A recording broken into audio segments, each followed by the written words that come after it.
শুক্রবারের জুম্মার ঘরে মিরপুর কেন্দ্রীয় জামে মসজিদে আলোচনার বিষয় ছিল ইমানের রূপরেখা বা পূর্ণাঙ্গ ইমান। এ নিয়ে আলোচনা করেন মুফতি মাওলানা ফয়সাল আহমেদ জাকারিয়া।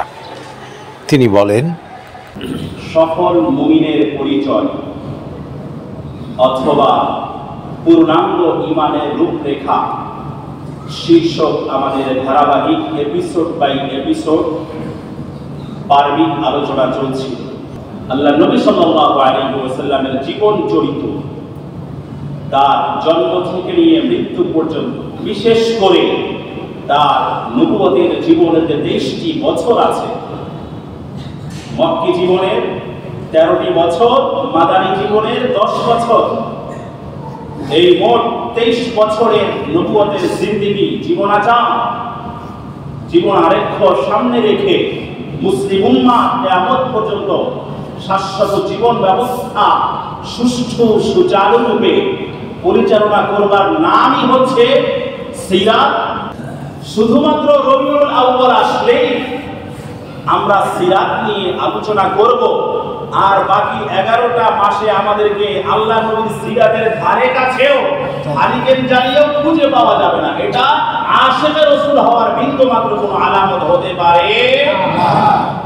পবিত্র কোরআনের সূরা ফুরকান 25 নম্বর সূরা ফুরকানের 63 নম্বর আয়াত থেকে নিয়ে আলোচনা শুরু করেছিলাম। একদম 77 নম্বর আয়াত পর্যন্ত, শেষ পর্যন্ত প্রায় আল্লাহ রাব্বুল আলামিন একে একে মুমিনের একাধারে 12টা আলোচনা করেছেন, কোয়ালিটি এবং গুণাগুণ নিয়ে। আল্লাহ রাব্বুল আলামিন বলেন, ওয়া ইবাদুর রহমান আল্লাযীনা ইয়ামশুনা আলাল আরদি হাওনা ওয়া ইযা খাতাবাহুমুল জাহিলুনা ক্বালু সালামা। মুমিনের কোয়ালিটির ভিতরে 1 নম্বর ছিল যারা জমিনে, ভূপৃষ্ঠে, বিশ্ব ব্রহ্মাণ্ডে যখন চলাচল করে বিনম্রভাবে চলাচল করে, দম্ভের সাথে পদভারে পদাঘাতে জমিনকে বিদীর্ণ করার ব্যর্থ প্রয়াসে যে লিপ্ত হয় না, অহংকার যে প্রদর্শনে নিজেকে দাম্ভিক, উন্নাসিক, উদ্ধত বানায় না, সে আল্লাহর খাঁটি বান্দা।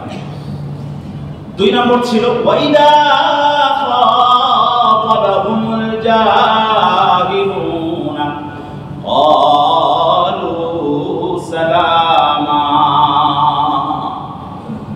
দুনিয়ায় চলতে গিয়ে দেখবেন নানা সময় আপনি প্রান্তিকতার শিকার হয়ে চলেছেন, উইলিংলি ওর আনউইলিংলি, স্বেচ্ছায় বা অনিচ্ছায় পায়ে পাড়া দিয়ে। যে কেউ দেখবেন অনেক সময় পায়ে পাড়া দিয়ে চলে, ছিদ্রান্বেষণ করবে, দোষ তালাশ করবে, আপনার সাথে বাদানুবাদ, কন্ট্রোভার্সি, বিবাদ সংবাদে লিপ্ত হওয়ার প্রাণান্তকর প্রয়াস চালাবে, যদি না আপনাকে তার পর্যায়ে নামিয়ে আনতে না পারে।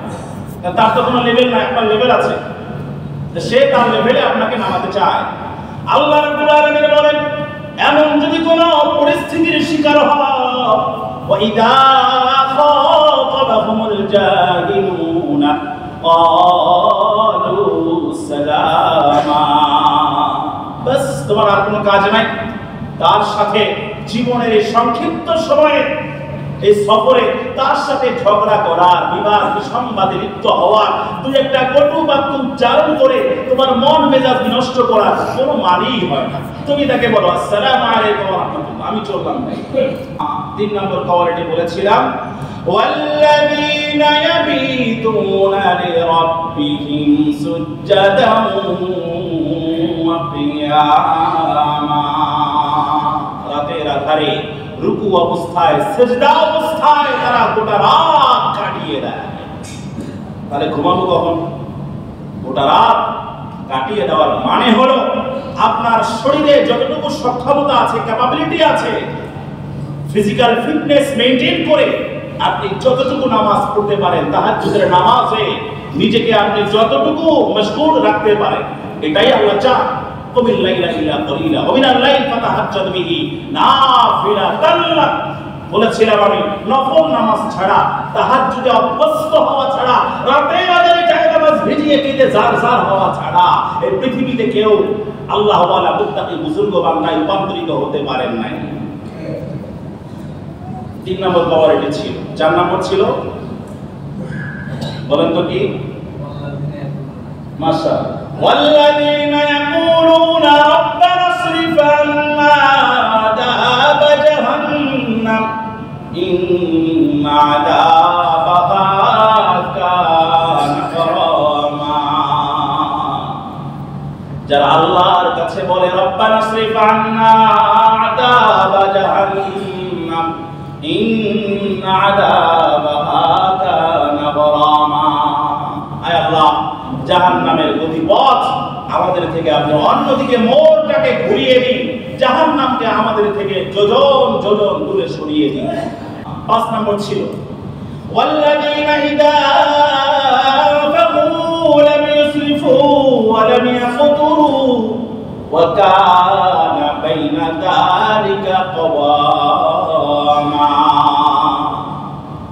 মুমিন বান্দা যখন দান করে বেশি কার্পণ্য অবলম্বন করে না, আবার বেশি রিক্ত হস্ত হয়ে খালি হয়ে সর্বশান্ত হয়ে ভিক্ষা ঝুলি নিয়ে রাস্তায়ও নামে না, বরং মধ্যম পন্থা অবলম্বন করে যতটুকু সামর্থ্য আছে সে অনুপাতে সে আল্লাহর রাহে অকাতরে মুক্ত হস্তে দিল খুলে দান করে, কমও না বেশিও না। এটাই হচ্ছে মুমিন বান্দাদের অন্যতম কোয়ালিটি, কারিশমা এবং গুণাগুণ। রবিউল আউয়াল মাসের প্রথম জুম্মা ছিল আজ 29 আগস্ট শুক্রবার। মুফতি মাওলানা ফয়সাল আহমেদ জাকারিয়া পবিত্র কোরআনের সূরা ফুরকান থেকে আল্লাহ রাব্বুল আলামিন নির্দেশিত মুমিনের 12টি গুণাবলী ধারাবাহিকভাবে তুলে ধরছিলেন। এই ধারাবাহিকতা আগামীতেও চলবে বলে জানালেন মুফতি মাওলানা ফয়সাল আহমেদ জাকারিয়া। সূরা ফুরকানের তাফসীর নিয়ে ধারাবাহিক এই খুতবা চলবে আগামী জুম্মার দিনেও। আরিফ আহমেদ, মিরপুর, ঢাকা।